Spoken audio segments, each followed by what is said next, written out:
this program. I heard about it during the Maiden Parents Conference of the Peak Academy. At the end of the conference, after gaining so much knowledge on parenting, when the Peak Inner Tribe was introduced, I told myself that I would definitely want to be part of this. And so I was ready to do whatever it took to be part of it. And in fact, what was required to be part of it was just chicken change, because the experience in there is worth millions and millions and billions of cedis. I am not exaggerating. The Inner Tribe has been a blessing to me and to my family.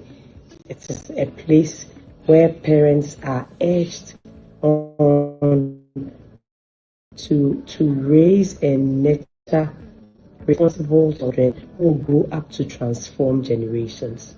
The Inner Tribe has coaches who are seasoned, well-seasoned coaches who have the patience, though they are so knowledgeable, they have the patience to groom every parent to become who God requires him or her to be. I got to know about the Inner Tribe, and I think it is a blessing that God gave to me, because I was facing challenges in parenting, and I'm one person who always looks out for the best for my children. I believe that the society becomes a better place when we have well-raised children to take up responsibility as adults.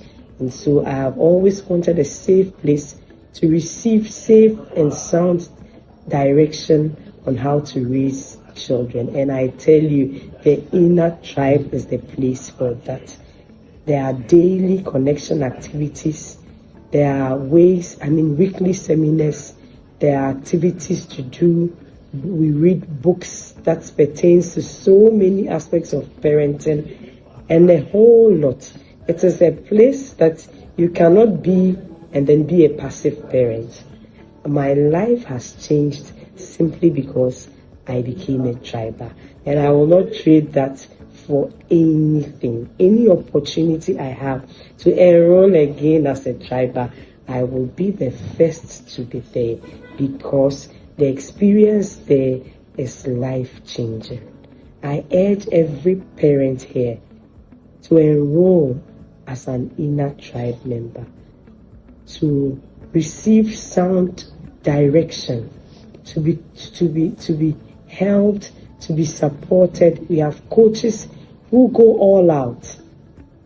They are readily available to help us tackle any problem we face as parents.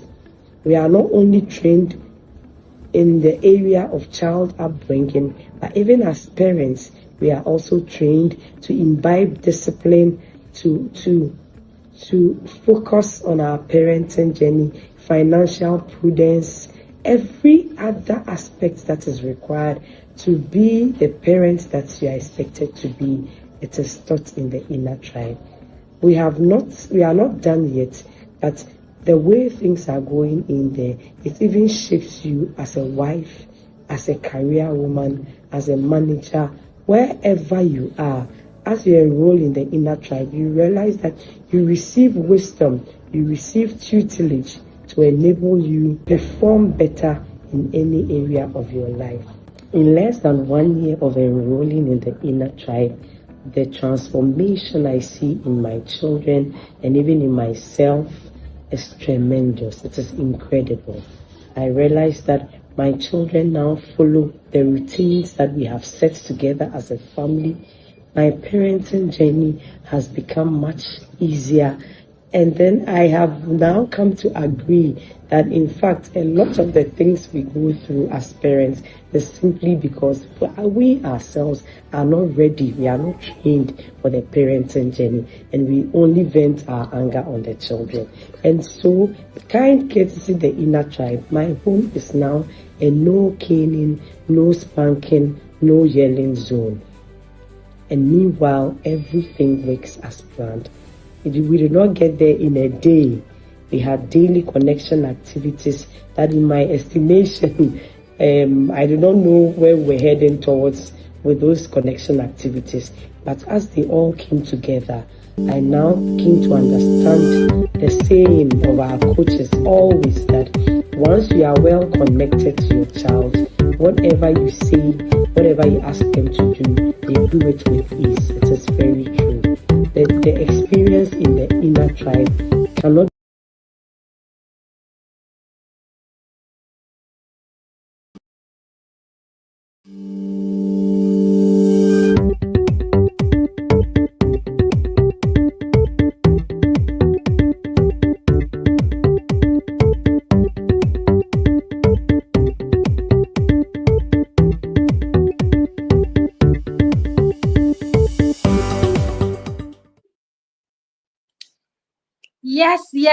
Yes, we are so on. And this is our final session for today, day one. Yes, it's the Parents Conference 2025.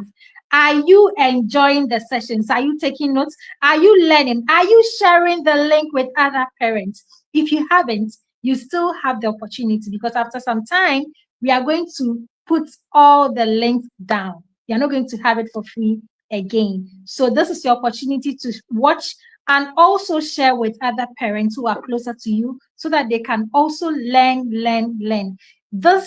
These messages that we are sharing, everyone needs to hear it. We all need to hear, we all need to relearn, we need to unlearn so that we can relearn new things so that we can raise our children the way we are supposed to raise them. Yes, it's the Parents Conference 2025. And without wasting much time, let's go and listen to the bio of our next speaker. Ruhama Echampong is a lecturer and postgraduate fellow at the School of Public Health. Dr. Princess Ruhama Echampong is a lecturer and postgraduate fellow at the School of Public Health of the Kwame Nkrumah University of Science and Technology, KNUST, Ghana. Princess has a wealth of experience in global health partnerships and is a winner of the Big Soap Ideas page of the Family Medicine Forum 2024.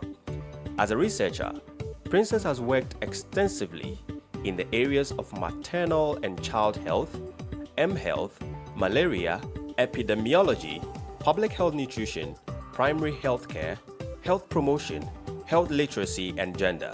Princess has expertise in both quantitative and qualitative research. Princess's research interests lie in collaborative research interventions that seek to improve universal healthcare coverage. Princess leads international engagements of the African Health Collaborative in partnership with the MasterCard Foundation. Princess is extremely passionate about mentoring young women from disadvantaged populations. Dr. Echampong is the founder of the Women in Public Health Global Network, an initiative dedicated to empowering and supporting women in the field of public health. She is also an international scholar at the Center for Global Health at the University of Pennsylvania, reflecting her commitment to global health and international collaboration. Fluent in English and French, Princess is well equipped to engage with diverse communities and stakeholders in her public health endeavors. Big parents, ladies and gentlemen, with a round of applause, let's welcome Dr. Princess Ruhama Echampong to the stage.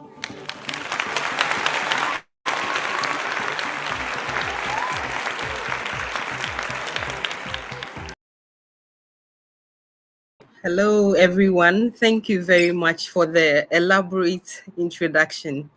I'm so excited to join you this afternoon for this PIC Parents Academy.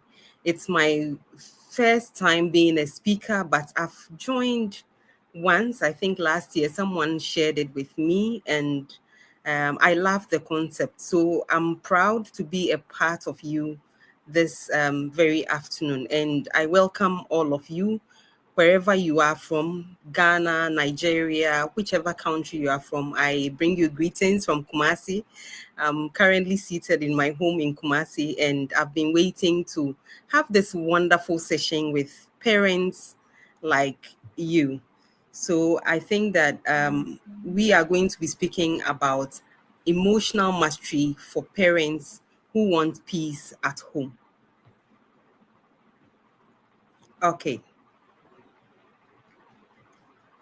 I wanted to share screen. Let me see if it works for me, then I would share.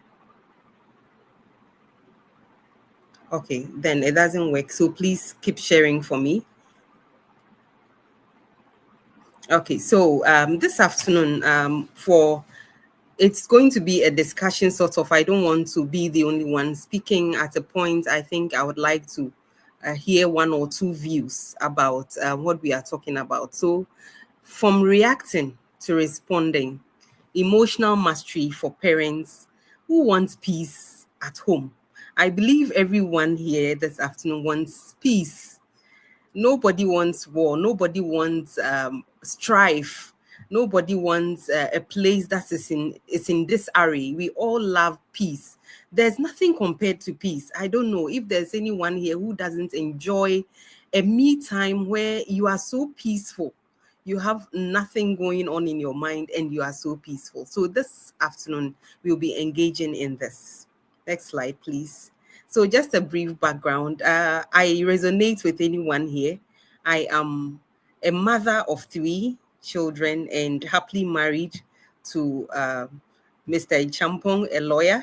And so this makes us 2 very engaged parents. I wouldn't call us busy, but we are engaged in different facets of life and engaged with family. So this is who we are. And currently, this is a picture that is quite outdated. Currently, our firstborn is 11, second is 9, and then we have a 6-year-old. So this is who we are. And so it's still in a busy phase. We started off young. We married quite early, and as we would say, all of you would say, it's quite difficult. But one of the steps that I'll talk about later is how I personally prepared to be a parent. And it's been a blessing so far. And I believe that if those who are parents to be, I believe this would be the biggest choice you have ever made to join this platform or this academy this very year. You would know why it's so relevant to plan early ahead of time. Thank you. So next page. So the question is, I don't know if you can type in the chat. What do you remember most about your parents, if I should ask? What do you remember most about your parents? Okay, let's see. Any comments? Ekwe, are you seeing any comments?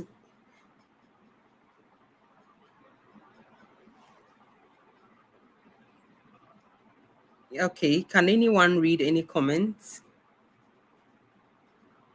Yelling and shouting. Yay. We've seen the first one. Okay.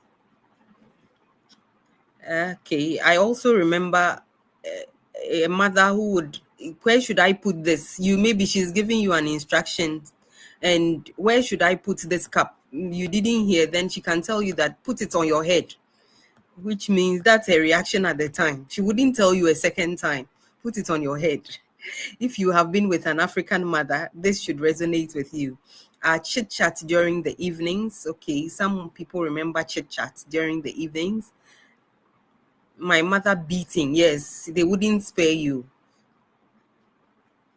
Okay, so we've had a few responses. So, well, this goes to tell us that when we grow up, there are certain unique things that would let you remember your parents. And it's the same way. Now, here we are calling ourselves parents. What would our children remember us for? 20 years from now, if your daughter or your son is asked, what will you remember your mommy for? And then they'll tell, hey, my mother, she would not spare you. She would even insult you. Can you imagine this being said about you? Somebody has just put in Saturday fasting. Yes. So this is something that was about nurturing you. But in the nurturing, how have we nurtured? In the corrections, how have we done it? Yes, your mother will not just yell at you. Sometimes she will not just do it, but what would you be remembered for in your correction and in your nurturing? That is what we'll be talking about. Please, let's move on. So why does this conversation between parents and even parents to be matter so much? One, parenting is emotional work. We would all say that we are emotional beings, and particularly women on this platform, you know that we are more of emotional beings. Everything about us is emotion. Even if someone has done something wrong, you are trying to apply emotion. If you are an employer, and someone is going to be sacked, if you don't take care, your emotions will say, oh, let's give the person another chance. We keep using our emotions. And being a parent is same, male or female. Emotions are at work. Emotions because there are people you love in there. Emotion because you try as much as possible to protect who is in there. When you have little babies, emotions keep changing. You see a baby and you will never have any quarrel with the baby. But what happens as they grow up? Things change. So you begin changing, and emotions also change. From their little tantrums, they begin knowing what to do, but they mess with stuff. And what do? We react. But in the reactions, how are we seeing? These are questions that we will keep asking ourselves. This also matters because kids trigger our nervous system. It sends communications into our brains, and you would indirectly react, or at the spur of the moment you begin to do something because maybe you are triggered in one way or the other. Then many conflicts can happen because we react and not respond. So this conversation matters because we need to talk about how these conflicts happen and how now we would change our response. Then peace at home starts with the parents' emotional leadership. And so this makes this conversation very important. How would you be able to have this emotional mastery? Please, next slide. So my question to you, would you ever get angry at a baby? When they are so young, imagine how accommodating you can be. They vomit, they poo, they do so many things. At that point, you feel it's so interesting. You feel so happy. You feel so happy to even talk about it to other people. And you don't get angry. What keeps you in that state at that time? What makes you stay so loving as a mother, even when a child has vomited, even when a child has even bitten your nipple when they are breastfeeding? You still show some love and care.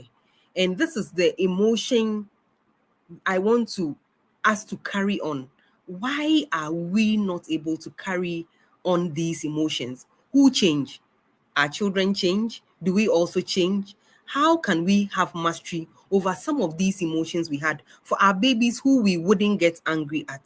And as years go by, how can we hold ourselves together and respond in a different way so that we keep this relationship, the relationship we have with our babies, they would never change. You would forever remain a mommy, you forever remain a daddy until death do you part. So how do we keep this relationship? As we keep relationship with our spouses, ours with our children is also a relationship. We build friendship, we fight, we forgive each other, we talk, we play, we cry together and do all these. This means that we are in a long-term relationship with our children. And so emotions are very important. So what changes over time? As this has just gone into the next slide, what changes over time is because our children are growing, they are beginning to get a sense of their environment, they are beginning to find themselves, they are beginning to know this is what I can also do within the environment I find myself. And when they are becoming teenagers, they begin to know that, oh, I can make this decision for myself, I can do this myself, I can take care of my siblings, I can take care of my own self. So why do I need to be instructed always? So this shows that we change over time. And we as parents, we also grow. Age keeps adding up. emotions start changing, hormones are changing, and so we are also changing. If we don't tell ourselves this truth, we will never embrace these changes. As your children are growing, we are also growing. You are also beginning to change in terms of work. You are taking up roles, and as you grow up and you even take leadership roles, you get burdened. And all these are changes we all go on in our very lives, at work, in family, even with our spouses. As the relationship changes, the relationship with our children also change. They also change in school from one stage to the other. So these all bottle up and they come to affect us. Next slide, please. And now we come on to that. Reacting versus responding. What exactly is each of them? Reacting. Please, next slide. So when we say you are reacting, there are so many definitions to it, but simply I would say that it's saying or doing something in the heat of the moment. At the instance, what would you do? At the instance, there are times that if you have a toddler, maybe a child who is learning to walk, and the reaction that you have when a child is going to fall, that is different from a reaction to a 13-year-old who is talking back at you. In all these, there are different situations. So I want to ask a question and see how we would react in these. What causes us to react at the spur of the moment in dealing with our children? Do you have any practical example to share? What will cause you to react at the spur of the moment? Like you just have to react. It's like, I just have to react. What will cause you? Please, I want to hear from you.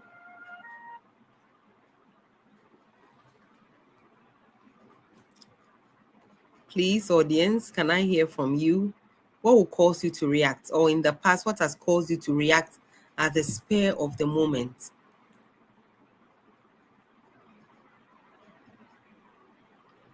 Oh, I'm doing this with you. Please let me see your comments.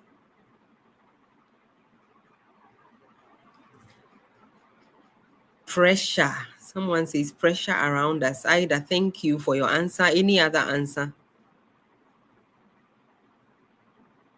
When I keep repeating instructions over and over. Oh, this is so practical.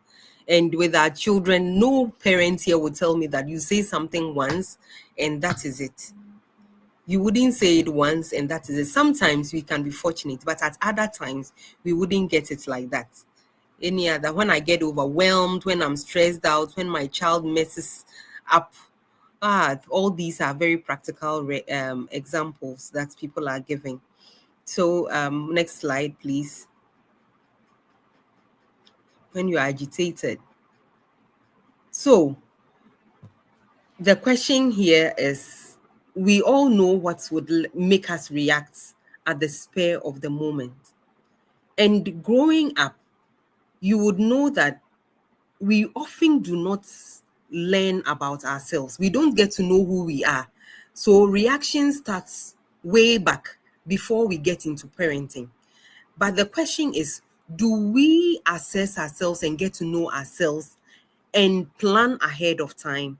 Just as we plan for our weddings, can we say we plan for parenting? Let me see. I wish I had a quick poll. How many of us have intentionally planned for parenting? I know that a very few. I've had a lot of sessions in parent teams, and many people are like, how do you plan for parenting? We plan for wedding. You can even bring in a planner. You bring in people to advise you. You plan counseling sessions. You plan how your colors should be and everything. But when it comes to parenting, it's like we prepare for the childbearing. Like we just prepare for, hey, that when I give birth to a girl on the first day, this is what I want her to wear. This is how our pictures would be. This is who would take the pictures on the first day, on the second day, on the 1 month time. Now we see all these things happening. We are planning for our pregnancy shoots and all that. That is what we are dreaming about. But actually, we have to plan for parenting. If we don't plan, our emotions and everything. We will keep talking, we will keep having workshops, we will keep doing things. So for me, those who are parents to be in here, you have the greatest advantage. And that advantage is to plan for parenting. Let me tell you one of the things. Me, I was born to parents who were never in school. I saw that my mother was like, she never went to school. She couldn't speak English. Same with my dad. He could speak English, but he learned it on his job. And so I could see other techniques being employed by other parents. I admired it. I had a scholarship to get into a private school. And there I saw a lot of parents, how they drop their children and they'll give a hug. I never had such. But I began thinking from then that, oh, how can I, even at a young age, how can I make my children enjoy what I couldn't enjoy? And this makes me pause to ask you this question. Have you thought of the relationship you had with your parents? And have you thought of how you can make you and your child's own better, or your children? If you do, we don't pause to ask ourselves certain questions and evaluate. Our parenting style will continue to be the same thing we are talking about. What we say our parents did, we will keep passing on that baton to our children. And someday, what we are presently doing, our children will be doing the same thing, even though they don't like us yelling at them or treating them at the spur of the moment with certain reactions they don't expect. We will see that our children would also be yielding this. So that is the question. Do you plan? How do you plan for this? What is your goal? What do you envision? If we don't begin thinking like this, we will never make progress. And so, for me, one of the things that I loved was I used to plait my own hair to school because my mother had 5 girls and a boy, but she wouldn't have time to plait her hair. And so if you want to keep your own hair, then you have to find a way of making your own hair. So I had long hair and I wanted to keep it. I kept the hair and I would plait my own hair to school. But I lacked ribbons. I didn't have them, but I'll see others with ribbons. It was nice. What do I do? One day I want my children to have ribbons. I didn't have it, but I admired it. So if I didn't get it, that is not the end of the world. What do I do? At that time, I couldn't have done it. It was just a thought. But when I married, there was one thing I did every vacation. I made use, like every time I had a leave, or anytime there was a vacation or from school, I would go to the salon. I served as an apprentice. I would learn how to plait hair and braid in the most professional way. I went to a hotel to learn professional laundry. I knew that I would have children and I wanted to do things. I admired how people would put clothing in closets. And so I decided to learn it the professional way. All these are ways we can plan for parenting. What is it that you admire and you want to see in your children? If you are able to do them, they all reduce the stresses we go through. They all make life so beautiful. And as you do things the professional way, it's the beginning of teaching your children. And we are the models to our children. So if we begin modeling this, your children begin to see. So one, plan for it the professional way. And one of it is capacity building. What we are doing now is one of the ways. And so I applaud you for being on this platform this afternoon. Please, let's move on. So as you plan, one of the questions you should ask yourself is, what are my triggers? You as a person. Number one, how many of us even know our temperaments? One of the speakers in the morning mentioned something like that, but do you know your temperament? Do you even know yourself? Do you know what triggers you? Someone might say, I have some triggers here, like when you are speaking to your child and the child is disrespectful. That's one, immediately you see that you react. It's a trigger, which means that you can't take disrespect. You should know yourself. There are some people who, even if they go to the bank and a teller speaks to them in a disrespectful tone, immediately they would react. Everybody in the bank will see that this is who you've spoken in a disrespectful tone to this man or this woman. So what are your triggers? What would make you react at the spur of the moment? And when you are speaking to a child and they are not listening, or even to anyone, sometimes it's very frustrating. And if you don't take care, you'll react.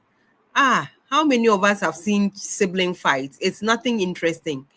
It's not like sometimes very trivial things. You find your children fighting over them. Tantrums, throwing tantrums. It's a trigger for someone. It can make you angry. When you are running late, I saw some people put that when they are under pressure, when you are overwhelmed, and sometimes when you feel unappreciated, sometimes you do so much for the children and they come back only seeing you didn't add this and you didn't do this. Even when you feel unappreciated, it can be a trigger.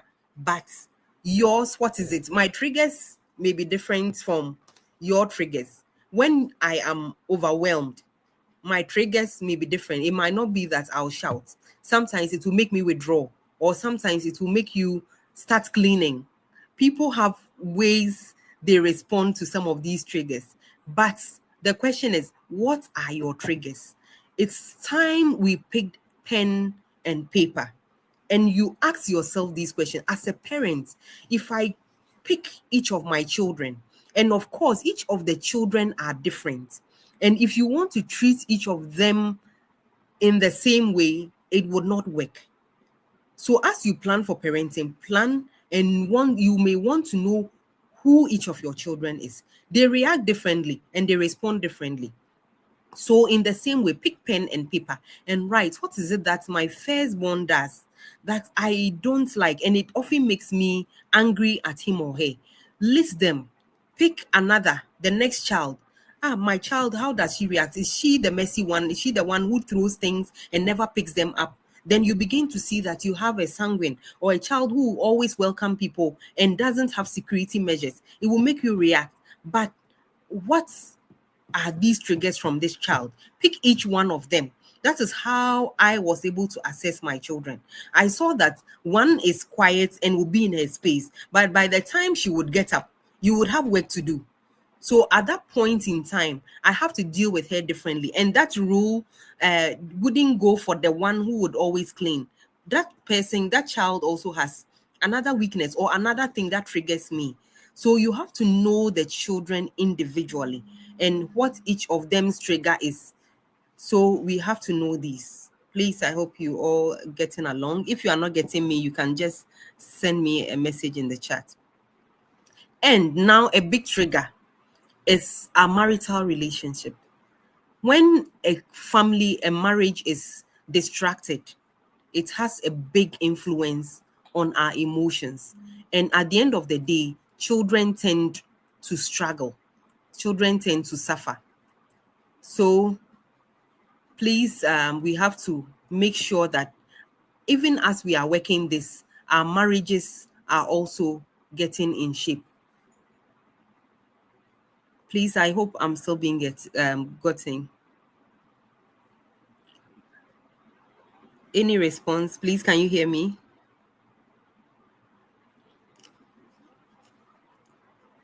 Okay. So from the marital relationships, it's very necessary because we often displace our anger.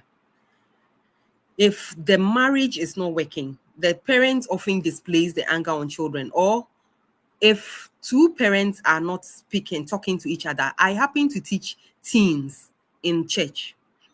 And one of the days I asked a teenager that what is marriage? And one of the children told me that he can only describe what marriage is. And I said, go ahead and tell me what marriage is.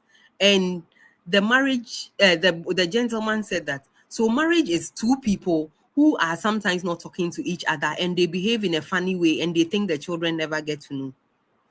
This was a definition of a teenager. That he was like 13, moving to 14 years.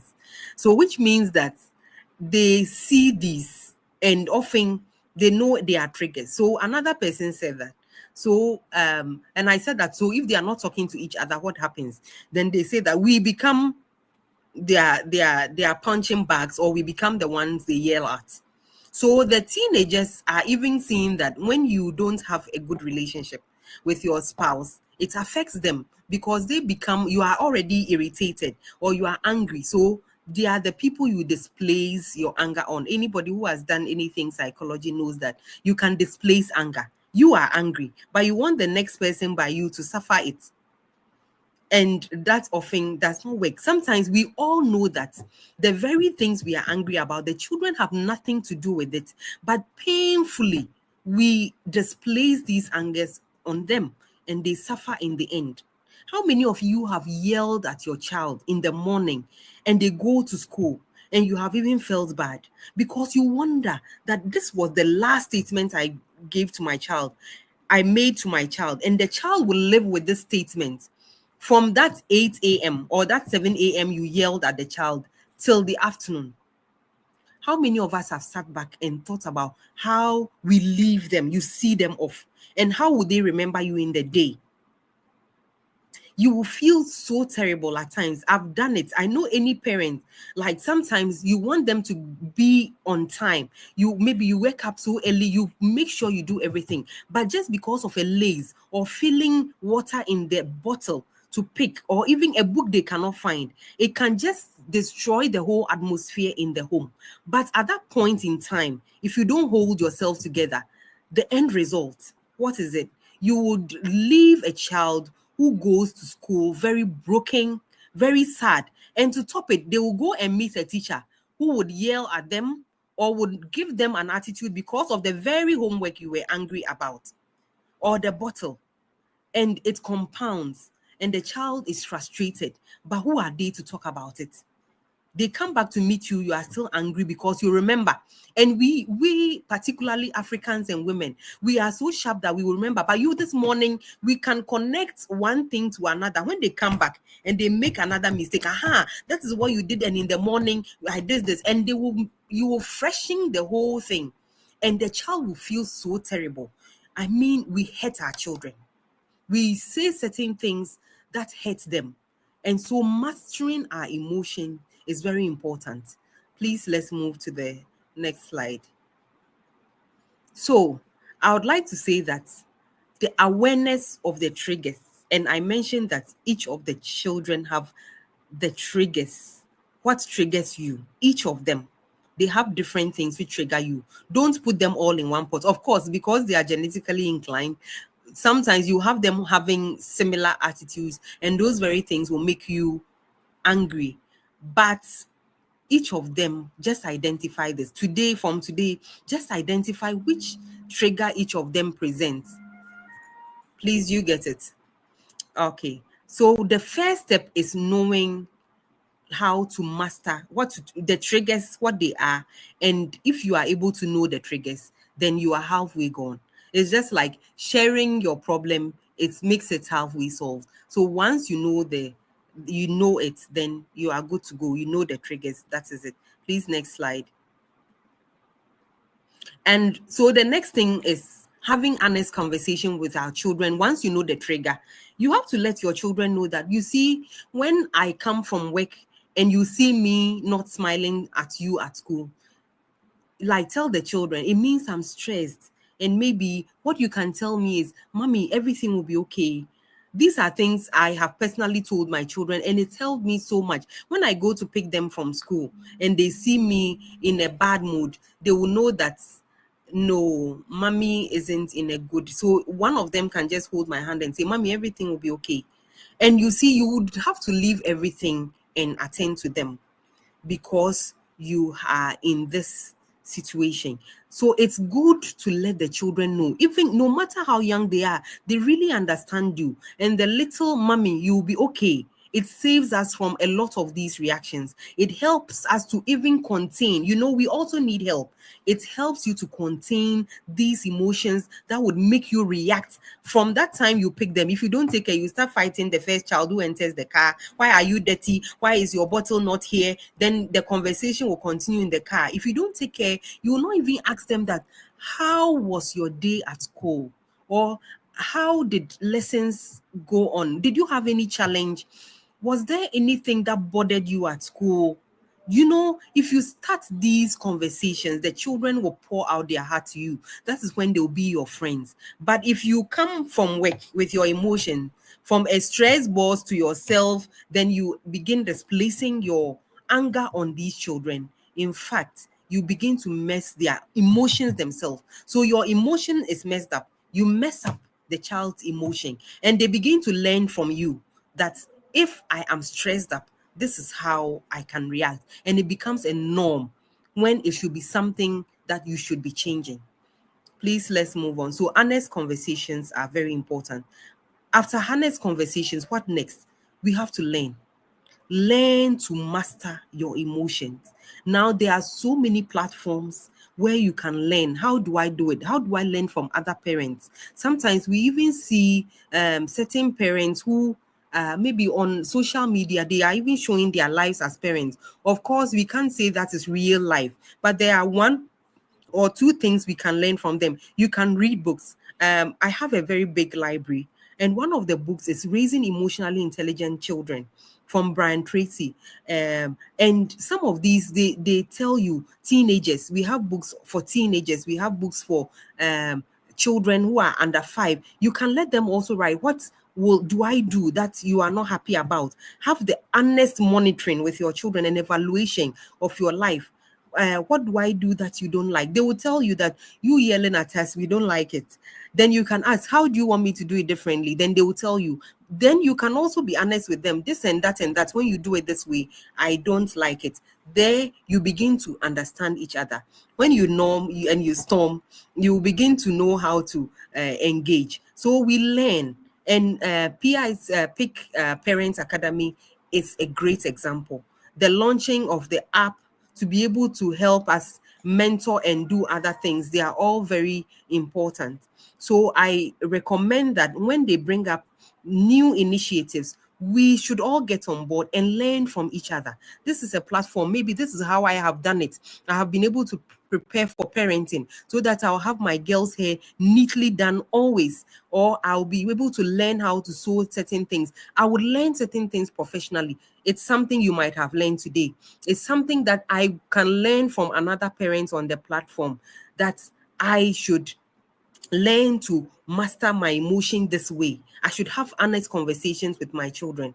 That is what we should learn to do. If I don't know my triggers, I cannot master my emotion. If I don't know what will keep me calm, then I cannot master my emotion. So another big thing is learn. So next slide. And now, as we learn, some of the things we can learn is learning to pause. We are very reactionary. Most of us, the nature we have and how we have been brought up, you react so quickly. So if you don't take care, you don't learn to pause. But as a parent, you have to learn to pause. Sometimes we have told our children that they have done certain things when they actually haven't done it. Sometimes you have told people, like you have wrongly accused your children, even ourselves. Maybe a firstborn has done something, but because there's one who is often found doing that, you wrongly accuse the second one or the third one, or perhaps even the first one. And you are so sure that that person did it, but that might not be the case. So why don't you from today learn to pause and even listen to the children? Why did you have to do this? When you speak to them this way, when you pause, you have a deep breath, and then your choice to respond may be, oh, Amma, what happened? Did you have a bad day? You can even ask your child whilst you are having the bad day. You can give the child that opportunity, and that is the response. Once you have been able to pause and you breathe, you have put away that reaction. It's not so easy to do. It looks simple, but we must master this. It is a great power to learn to pause. In every relationship, if you learn to pause, sometimes you want to send an email, and the email you want to send, at that point, if you start, I always tell other people in training sessions that, look, when you are angry at that point and you want to reply an email, just type it, but don't send it. Go back in about 3 hours, come back and read what you wrote. You will see that you will start changing the tone. You will start saying, oh, I think I'm too harsh. Or you can call another person to read the email and say, oh, do you think this is harsh? This was harsh. Then you will see that, oh no, I think it's too harsh. So anytime we pause, we learn. Please have this in your mind. Anytime you pause, you learn. And as you learn, you master that emotion. You master the art of pausing. And that is the power to be able to respond the right way to our children, to our spouse, and to our children. So that is another thing. We should learn that pausing is a powerful tool so that we can choose what response we can give. And now, what is the responding? Responding must be intentional. When you pause, you must be intentional by saying that, oh, I will not yell. Now, I want to ask questions. I want to know the reason why my child keeps doing this, keeps repeating. Why do I have to say something 4 times? Although he is a child, but they are growing. Do I want my child to continue doing this? How do I react differently? Yelling, instead of reacting, sometimes we yell, sometimes we threaten the children, and sometimes we even blackmail them. If you don't do this, you will do that, because you are so ungrateful. Because I did this, you haven't done that. And sometimes we are even insisting, stop it right now. Meanwhile, the child also has a reason, and we never pause to listen to their version. So this is one thing we take away. If you pause, it will help you to respond with curiosity, ask what is going on with you, and be able to ask yourself, oh, do I think I have to go this way? If you pause, you are able to ask yourself, do I think I have to keep shouting? The children are even looking at me. Do I keep doing that? And then you ask yourself, I think I should change my tone. You can start, but mastering it, you can tell yourself that, oh, today I think I did better. Maybe I can speak in a calmer way and still enforce what I need to do. Empathy.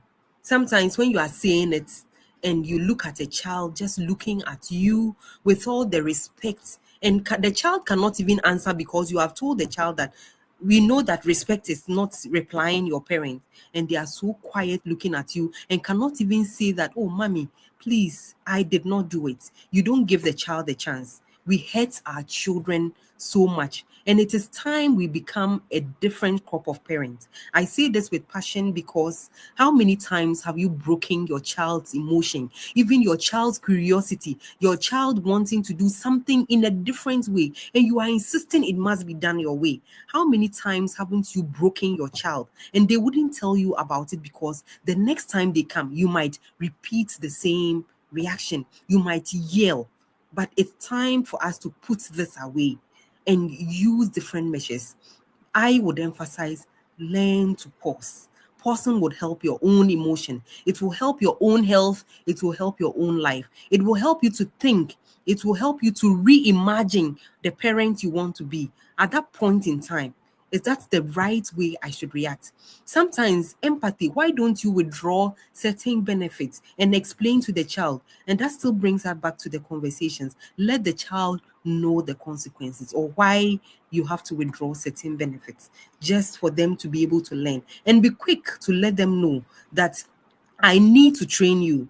I have the duty as a parent to train you in this way so that you will be responsible. Every day when you are correcting, echo why you must correct. And this gives us opportunities for our children to even understand why. And even when we are reacting, they are able to understand us. Next slide, please. So I think this is what we have just spoken about. Connection before reaction. Conversing with them is the connection. And I just want us all to tell ourselves. Okay, so kids listen. Let's go to that slide, please. Kids listen better when they feel seen. Always give them the chance to also tell you how they feel.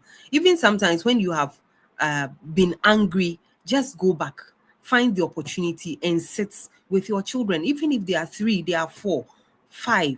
Let them understand that I did this because I don't want you to grow up not knowing where to place things where they have to be. You can pick a video of a cluttered house and do you want your home to be like this? Then they begin connecting. No, I would not like this. Do you want to be a parent who would be doing this or living this way? The children will be able to connect when they see or when you talk to them right after the incident. And you should offer the connection always. Then you can give the instruction. Please, let's go to the next. So I just want us to tell ourselves this honest truth, that we are human as parents. We don't know it all. We keep making mistakes. We keep, sometimes we, as I say, we displace our anger. Sometimes we are just not taking our time. Sometimes we are not pausing. Sometimes we don't even reflect. We don't have goals to even our lives as parents. Maybe this week I want to be a more calmer parent. I want to be a calmer parent. This week, I want to say that I will not yell. I will rather use this form of correction. Sometimes you can even sit and open the Bible, train your children in the way they should go so that they will not depart. Use certain things that will work. And as it is working, it is living a lasting correction or a lasting learning so that they can unlearn certain things. So as we unlearn, let's learn that we are human. We slip and we can repair. We can repair what we have done. Apologize to your children. It's a very powerful thing. When you have done it wrong, you are wrong. Let the child know that even as a parent, it is not wrong to apologize. In that way, they respect you more and they will apologize. In our workplaces, wherever we are, even not as parents, but the people who are your subordinates, when you are wrong, apologize. It repairs relationship. And this is the powerful position we occupy. As parents, we have the power to impact the lives of our children and even how they will treat other people in future. And so this is the powerful platform that we have. Let's learn, let's connect with our children, let's do more, let's see that we are human, and then we can make it. Please, my last slide. So what are the key takeaways I want us to go with? Apart from planning for it, your response shapes the emotional climate. You determine that climate because you are in that powerful position. You can train the children in a way that they wouldn't be yelling at home, in a way that they wouldn't pass on yelling to all their children, your grandchildren. Change it. You have the power now. Let's sit down and write our notes from today. How am I going to respond to this child who gives me these triggers? What am I going to do differently? How am I going to correct Amma? How differently am I going to correct Kojo? How differently will I react to Ikuya when she keeps asking questions, even when I am busy? Sometimes it is engaging them, involving them. When I have a Zoom meeting, sometimes, and it's eating into their time, come and see, say hi to auntie, say hi to uncle. Let them see the value of what you are doing. They begin to connect. But if they are getting closer to you in your Zoom meeting, oh, move away. Can't you see that I'm busy? You people, you don't know about, like, when you do that, the child can withdraw and they will never get to know. Get them involved in that calm. Although you are not happy they are coming into it, but just connect. Can you see uncle? Yes, so they are my workmates and we will have a conversation. In the next 15 minutes, I'll be with you. Is that okay? Then it's a conversation. Meanwhile, you are not happy, but you are expressing it in a different way. And that is the mastery we need. Responding must be intentional. You must be intentional about it, that I would stay calm, I will pause, and I'll connect with my child. The connection is the actual training, letting the child know why you did it wrong, why it is even wrong, and how we can do it differently next time. Sometimes let them write it. Let them write their goals, why they will not make mommy angry, why they need you alive. You need to tell them. Then emotional mastery is a skill. It's not perfection. You can't be perfect. We cannot all be perfect. We keep making the mistake, but we must learn. And so to end with, I'll say the peace at home, it starts with you and it starts with myself. Thank you very much. I hope I will be able to get a few minutes for questions. Thank you. Connection. Wow. I so much enjoyed your session, Doc. It's very, very, very important. Emotional mastery is a skill that every parent needs.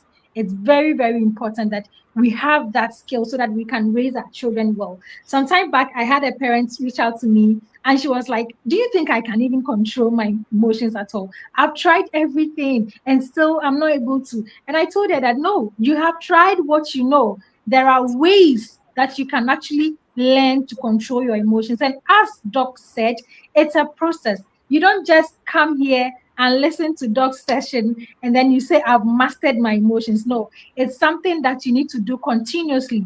You need to do consistently to be able to build that skill before you can actually master that skill. So thank you so much, Doc. It was very, very insightful. Please, if there are any questions, kindly let us know. Okay. Thank you so much, Doc. God bless you. Yes, yes, yes. God bless you. If you have any questions, kindly put them in the comment section so that Doc can look at them and answer for us. If you have any questions, this is our last session and we will continue tomorrow after today's session. So if you have any questions, kindly drop them so that we can answer for you. In some few minutes, we are going off. Okay, we don't see any questions here. Doc, thank you so much. We honor you. We don't take your time for granted. Thank you so much and God bless you. Thank you too. Okay, so this is the Parents Conference 2025. How has it been? How is it going? I hope we are learning. I hope we are going to implement. Okay, we will re-listen. Yes, it's important. You need to listen again. There will be replay. You have access to the replay. So kindly listen again, take notes, and then work.